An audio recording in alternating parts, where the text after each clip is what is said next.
office right now. We'll see Nice. how long the little missus will play with her toys independently. Nice. Anyone want to put some money on this? Like how many minutes do we have? I'm gonna give it like 5 probably, but Yeah, let's say maybe 7. We'll see. yeah. Um, I just saw your post and I just read it really super quick, and you said something to the effect of the solution is just to hustle more, and it's like, yeah, no. Yeah. Um, yeah. Yeah, no, Can that you is tell me? not. Yeah, let's unpack that for a second because that totally ties into the conversation today. Yeah. I think that as you were kind of saying, a lot of studios and teachers right now are actually feeling some of the effects of post-COVID life now, even though I think we were all hoping that like things would just magically be better in 2022. Mm-hmm. But I talk a lot about the one-to-many, which is like creating an online program. And so I think a lot of teachers, when they think about creating something online, the only avenue that they're envisioning is like either doing a membership site or a video library or doing Mm-hmm. Zoom classes, like Right. endless Zoom classes and things like that. But most of us have a method that we're already taking clients through, which is obviously the Pilates method with like our own stuff sprinkled into it, like all the things that we've learned and picked up and developed and all Yes. of that. And so in this like kind of post-COVID world, I think that creating a really well-structured program in the online space can be like a part of that additional revenue stream that you were talking about, because it can work for Yes. studios, it can work for independent teachers, it can work for teacher trainers, like it really works for everybody. Right. And I've Exactly. seen teachers use it in so many different ways, even as a hybrid, where they're having clients able to do some online work in between sessions and then like come into the studio maybe once or twice a month even. That Right. was less than 5 minutes, by the way. She's already here. She's just Yeah. gonna play with my Pilates equipment though, so Sure. it's good. Yeah, exactly. And I think that's a good point to make, that anyone can do that too, right? So a lot of times people, I've said this so many times, but like a lot of times people feel like they need to be the owner, the manager, the studio owner, all those different things, that you can make a good living and you can stay in your place of passion, in your lane where your energy is on the front lines, but then also do these things at the same time. Mm-hmm. You know what I mean? Like, it's not about the status, chasing after the status. You can legitimately just do the things you love and then also have those different revenue streams from the place that you're in. Yeah, exactly. Okay. And yeah, because you don't have to commit to just all or nothing. I Mm-hmm. think obviously during COVID, like we all had to commit to like online, or else there was nothing for most Right. people for those like first 6 months at least. But now yeah, you don't have to just only be an online teacher or only be an in-studio teacher. You can have Right. both. And it Mm-hmm. just comes down to that, what we talked about last time, and I know you've talked about many times before, is staying in your lane, figuring out who it is that you're really most passionate about helping, Yep. and amplifying how you're marketing what you're doing so that you can attract more of those people to you. And then in that way, we're not really in competition with each other. We can be in collaboration with each other Right. and send people to somebody who's better fitted for them, or have a better referral network between us as instructors too, which Mm-hmm. is beautiful. Right. Exactly. Yeah. No, that's okay. So I think that's yeah, we need to kind of stay in that place and just explore more of that. And I've always tried to, like, when I come up with an idea and I know it's something I really enjoy doing, like that, is work myself out of a job. You know what I mean? Mm, Like, instead of like trying to rush it to market, and like, yeah, there's a place for like messy action and all that stuff, but I mean, like, let it grow organically, but then also feed it in a way that it squeezes out the last thing I was doing. So I'm doing more of the thing that I love to do. mm-hmm. Yeah, I agree with that 100%. Even when I started this business that I'm doing and I was still teaching Pilates clients in person, this was pre like COVID, it was this sort of, balancing act of like leaning further in and then tapering off like the client work. That it's not that it wasn't serving me, but I just kind of realized that I was more passionate about this area Yeah. of work than actually being with clients. Right. And yeah, it was a slow and gradual kind of thing. And then COVID kind of put the accelerator on that in my Right. Yeah. situation. But I think that like having you have to create the space for it, and that's where Right. a lot of us get really stuck is we just stay, as you mentioned even before, in the business. You're just like only serving clients, you're only answering emails of clients.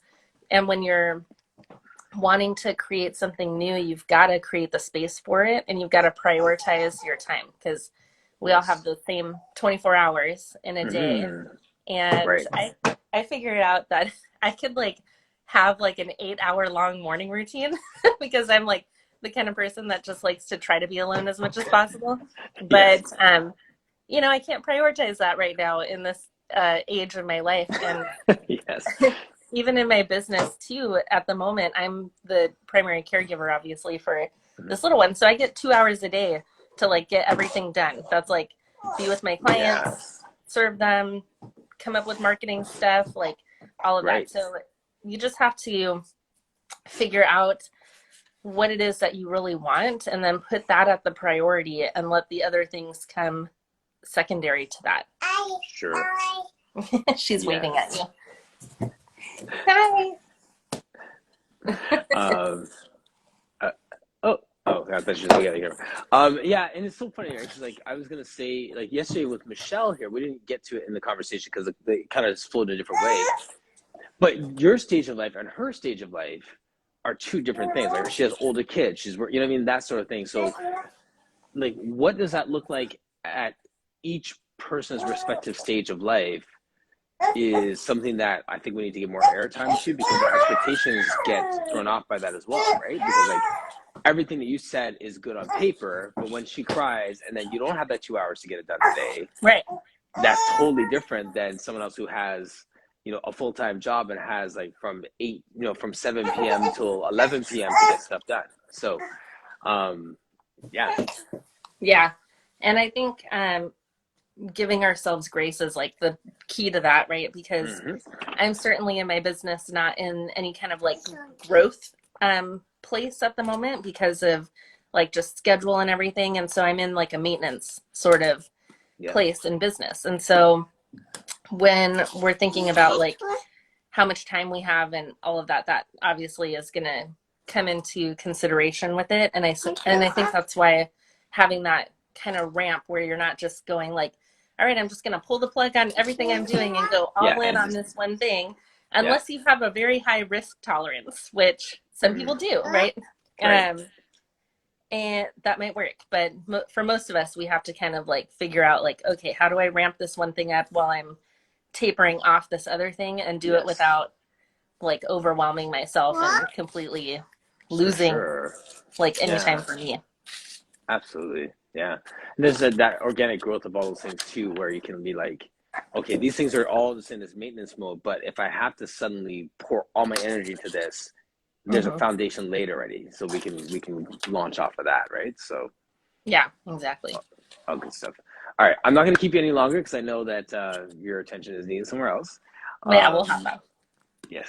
But no, I appreciate it. Thank you. If continue to just like add your comments in the chat there. I want to continue to build off this and actually talk about this dichotomy. So I'll jump into that Cool. as soon as you're on. Cool. Thanks, Martin. Thank you so much, Stephanie. See you I, later. I just hit this X in the top. Yep. Okay. Okay. So yeah. Pilates with Anisha. What's going on? The topic is a Pilates dichotomy, and what I mean by that is, even yesterday when I had Michelle on, she was talking about, and Misty was, co-host. She was talking about the fact that we learn Pilates a certain way, classical, contemporary, whatever it is, however you learn, and then you put your signature on it. You add in your dance background, you add in your strength training background, or you make it a boxing class and mix and all these different things. There's these things that we put on it. So there's this balance between putting your signature on the work and respecting the origin of the work. And where is that sweet spot? When do you have permission to put your label on it? When do you have to keep it pure to the way that you were taught it?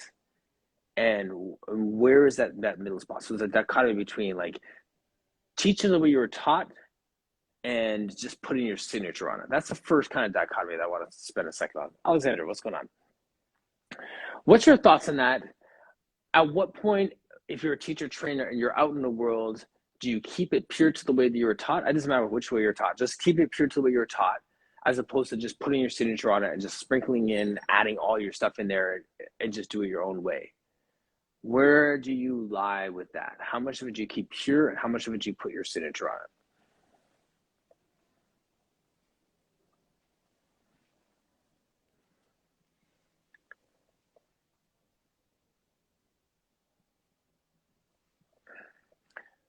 Thank you, Alan. Hi, Timmy. When do you put your signature on your work? Let's put it like that. Always. I put my signature always. Are there times, Alexandra, I hope I'm saying your name right. Are there times when you just purely teach to the letter the way you were taught? I'll say it that way because there are times that I do that because I want my people to understand the roots. I want them to be able to do stuff and just like figure out, those different things. Yeah. So obviously, like what you're saying there too, I love that. But in full caps, the principles and foundation is clear and firm. That's the essence of it. Make sure you capture the essence. Yeah, but there's times that I will just say, okay, today we're doing the full repertoire, start to finish. You're not coming for air. Let's go. Is something in my mind? There's something cool about that when someone knows the method, can feel the method, all those different things. And maybe next week we walk in, we're like, let's just play with this today. I just found this in the corner, and let's see what happens. And we can flow that way too. And there's a signature. My signature goes on it that way. So let me read some of those comments, and we'll go from there. So Stephanie says, "Ooh, I always love to go back to the root, like once a quarter with my clients. I always found new inspiration there." Yes, and staying within the framework. Okay, cool. Yeah. It's like doing a speech, right? Like you may have your talking points. Whenever I do a speech, I just dropped everything. I don't drop everything when I'm doing my speech, but when I do in a speech, I may have a framework or a topic, and what I do is I talk around my topic and then land at the next talking point, talk around it, land at the next point, talk around it, land at the next point. So I'm not going like power is this, and I'm just like, okay, that talk, that talk, that talk. So I wonder if that is similar, and I am going to bring Alexandra on.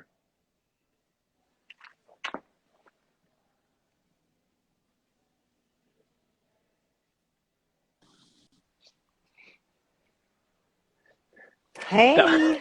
That, that was like the most dramatic entrance. Like Oh that my was like God. that was I'm like, sorry. and I am here. I am over here. I just dropped the phone and I was listening to you and I didn't know whether you would accept my request. Hi, That was you are awesome. pronouncing my name correctly, but my US friends call me Alejandra, but you can say Ale, just the same. Thank you so much for having me. Yes, I'm looking forward to we definitely need to do this like expanded form, but I'm so glad you're here right now. This is awesome. All right. Well, Mm-hmm. let me tell you how it is that I teach because I've been taught Pilates by the Pilates Institute of London way Okay. back. This is like 15 years ago, and so of course we went on the very classical repertoire at first, but Mm-hmm. then we started talking about personal variations and modifications, and I think that Yes. is so key because bodies Mm-hmm. are unique because you can't Right. go classical 100% all the time and just expect the person coming to you to adapt to the movements. I believe this is me. I Yes. hate rules. So I don't like, okay, you need to do this. I've seen other Pilates classes where like they would not even allow the person to use a cushion or a blanket to support their neck if they couldn't align it. It was like, no, no, no, no, it's supposed to be like this and this is the way you Mm-hmm. do it. Right. That just doesn't roll with me. Okay. Right. I Right. just Right. Right. don't go like, so I'm all about, okay, so keep your knees bent. All right. Well, I don't know, go to imprint or stay in neutral or, Mm-hmm. it's more about intuitively teaching, so to speak. And I do get Yes. creative and I know I'm criticized sometimes, but this is, I guess, you need to be clear this is something that I always do. I'm clear about, listen, this is not classical Yes. Pilates, or Right. this is a Right. fusion. Right. I've said it this way. I explain to people when we are leaving Pilates land. Okay, so Mm-hmm. so if I'm teaching a class, I'm gonna throw in, okay, we're gonna get our yoga on for a moment, do this, this, and this. So people don't walk away thinking, oh, we just did a Pilates class, and reality is that we just did like Mm-hmm. functional movement, range of motion stuff the whole time, right? I think it's just that clear piece is Mm-hmm. one of the things I always want people to walk away from. However you teach, just be clear with it so people understand where they are in the world. Exactly. Exactly. So that's something that I do. And it so depends on like, I mean, I had, for example, especially if it's like one-to-one sessions, and then I had this thing I'm working on, I don't know, Michelle on this specific movement, but then she comes because she's been hiking on the weekend and she's so Right. tense. And then it's like, Mhm. all right, well, listen, our class is going to focus on stretching. And I don't Yes. theorize on it a lot. I don't go like, okay, this is not Pilates, this is function. And this is, Mhm. but I do, I mean, I do let her know that things are going to vary, but I don't go on the whole, I am going to be a Yeah. professor and teach you this is not Pilates Yes. or this is yoga. But Mhm. I let them know very clearly that it is a fusion class. Yes. So yeah, so that's a perfect example. I appreciate that, and that putting your Hmm. signature on it in that way is so key. Now, are there times when you just kind of go back and like literally like dust off your manual and say, let's see what happens when I show you how this like that sort of like hardcore to the letter, all the way down? Yeah. Yeah, Mm, I do, but I can't help myself. I'm always thinking about the variations. And this is why I love yes. teaching progressions. So even if Hmm. we're doing the 100, it's like, listen, you can stay here. We're going to start with the 100, but you can always like not lengthen the legs. Don't bring them down so low. Mind, I always go, these are my visuals because I'm also very visual. So my teaching is super visual. And I'm always like, okay, so think of building a movement like the cake. And there are other little variations of the movement that are kind of like the decoration in the cake. You want the cake to be super yummy before you add the variations. So I don't know if it's about the 100 and it's about connecting your core and spine alignment and keeping spine stability, then I'm like, focus on that.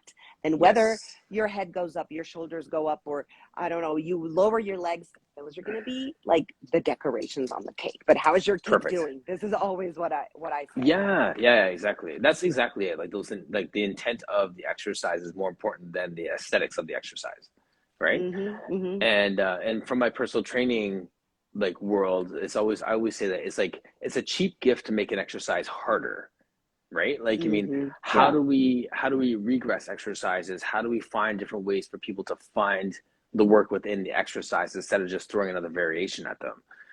Mhm. Because sometimes we get bored as teachers, so we think, okay, let's just keep it moving. But the reality is that like we want them to work from the inside out, right? So Yep. And also, I see a lot of times that people get really lost and caught into like the whole small implements. Like if you are using a ball and then a mini ball and then a loop band and then a Dynaband and all of that, it's like also I make sure that they know those are just the decorations. Make sure that if the mini ball is distracting you, you lose it and you're just on the mat. Simplify, simplify. yeah. But I get so many people get caught up like, are we going to use the ball? And then are we going to use weights? And are we going to do this and this? Mm-mm. Oh, Ali, we just lost your audio. I think. Yep, there. Yeah. I lost you at, are we going to use the ball? Yeah, can you hear me now? Yep. So yeah, so I lost you at, can you hear me okay now?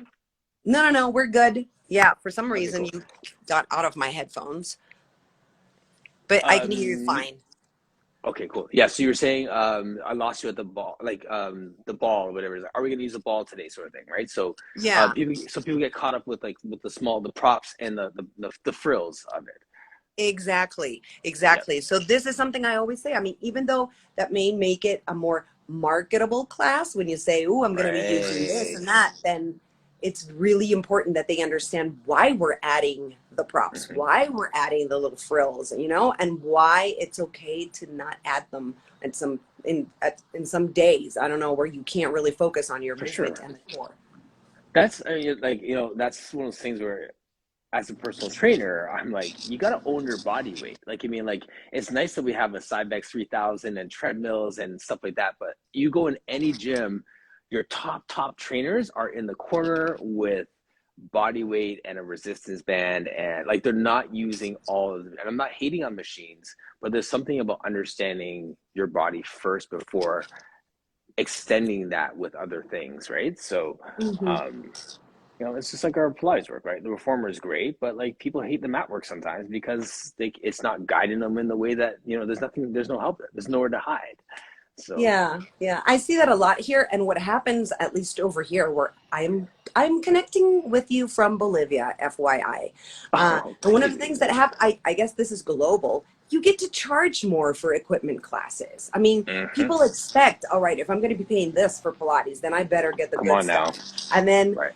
they get caught up in that. And I mean, personally, I work with both, but I Hmm. think I see better results on most people. Of course, clinical Pilates is another story. uh, but I see a lot of, for me, my body needs to move freely. It can't have Yes. constraints, it can't have too many rules. So for my personal training, it's mat work 100%. Hmm. Yeah, exactly. I have so many people who come into like group fitness classes and they're like, I did this Pilates class down the street, whatever. And I know, I've used balls, I've used foam rollers, I've used this, and they're naming up all the things to feel like I'm like, I know what I'm doing because I use all these pieces of equipment. I was like, okay, well, we're using none of that today and have a seat, right? Like, Yeah. um, Yeah. yeah. Scary for some people. Hmm. Can I throw another one of these Pilates dichotomies at you? Sure. Okay. Uh, be serious about the work, but have fun with the work. um I I think you can do both. I mean, I think that if you know the system and you know the method well enough, of course you can have fun with it. And that's something that also, it's so crazy because it depends on clients. It depends on what kind of clients you want to have. Again, if Hmm. you want to have the client that's all about, oh, throw the props, and I want to do this, and you kind of get a sense of what type of client you have by like the third session. Yes. Sometimes on the first one, they're just like super quiet, but then on the third, you're like, okay, all right, I know this type. So you could, but I believe, see, when I started practicing Pilates, I'm talking about 20 years ago, I was like, oh my God, this is like the most boring class ever. Because I came in from the fitness world. So it Hmm. was like, all right, we're just focusing on breath and we were just focusing on this. And this isn't really like big movement. And I'm not like sweaty and jumping up and down in front of a mirror. Right. But discovering slowly how that really connected deeper into my muscle work. Oh my God. I mean, at least the results that I saw on my body, because this was personal before I became an instructor, Yes. amazing. More Yeah. than any other practice that I had ever. Things like from my posture and the way I mean, my clear head and my concentration and just Yes. everything. Now I think of it as my daily multivitamin, and this is what I try to teach my clients. I want Love this to be that. your therapy and your multivitamin. Like, you need to be regular and you need it every day. Absolutely. So, have you ever had or gone to classes where like the teacher's almost like a drill sergeant, where it's like militant in the way that's taught, and this is the order, and this is the way? And I'm not talking necessarily classical or contemporary, but just the presentation where it's so serious and so stuffy. And by Um, contrast, a class where it's just so light and fun and nothing that you really, you know what I mean? Like, where is that balance between the two? I've had both at conventions, because I Mm, went to a couple of conventions when I had like different teachers, from like Kathy Corey to Brent Anderson to, I mean, different kinds of teachers. And I was there prepared and with that mindset. But I found that a lot of the more intense classical work came from teachers that were like ballet instructors before. And I mhm. understand that this is their background. So, I Yes. mean, I loved the classes. So I would be like, okay, this is my ballerina class. I don't know if I would do it every like monthly, on a monthly basis. But then on the other ones that were more freestyle, they came from an entirely different background. It was like a contemporary dance teacher or someone that was coming from a fitness background and that was doing a lot more functional training or Yes. low impact movements. And so Yep. I loved exploring. If I had to personally choose, I would probably move away from the more strict classical thing. Yeah. I think I Yeah. would go to more freestyle, but that's just me. It's personal. It's totally personal. Yeah, because I think I lean more towards the serious stuff for some reason. Like I'm like, lock in, let's get this done. And but then so it's like it's not that same, playful style that some of my other friends have where, it's just, Hmm. yeah, everyone's different on that. That's cool. Yeah, yeah, definitely. Yeah. Well, did you get cut off? No, Oh no, you're yeah, there. yeah, You're there, there, yeah, there, there. yeah. Yeah. You have All right. lots Well, of friends coming through here. oh yeah. I hope they can Mm, understand. Most of my content on Instagram is in Spanish, so I hope all of it practically. I do teach bilingual classes from time to time. It's yes. super fun in English and Spanish, but a lot of people here do know English, so I'm hoping that they're getting what we're saying. But Yes. thank you so much for having me. I need to My run off to another session now, but it was get great it. connecting with you. We Yes, tried this likewise. once and it didn't work. So I'm Oh yes. so glad that we connected this time.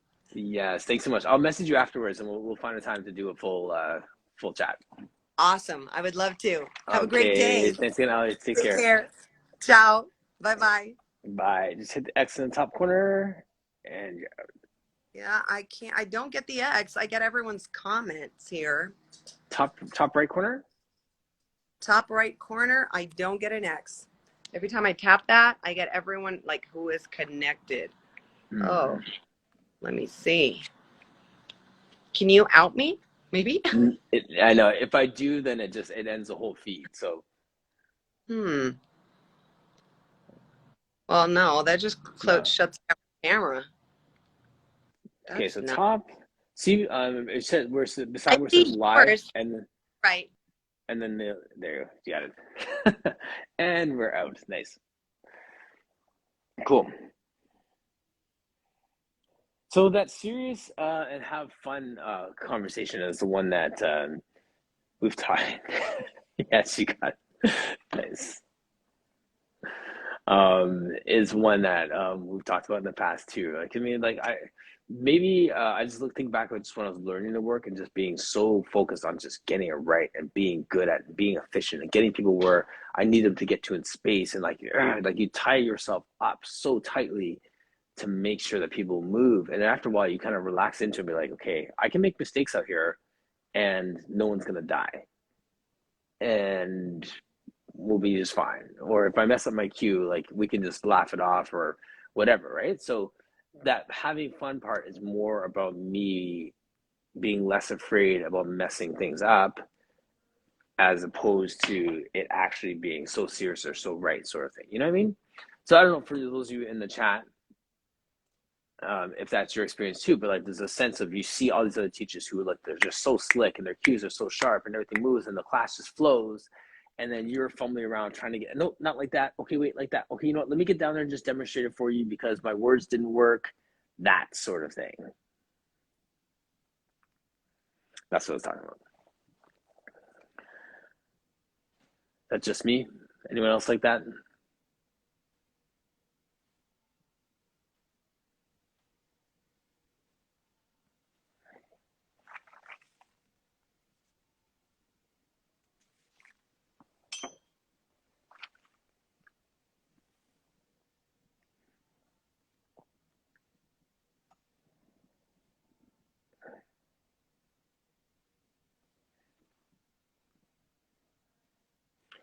So it was fun.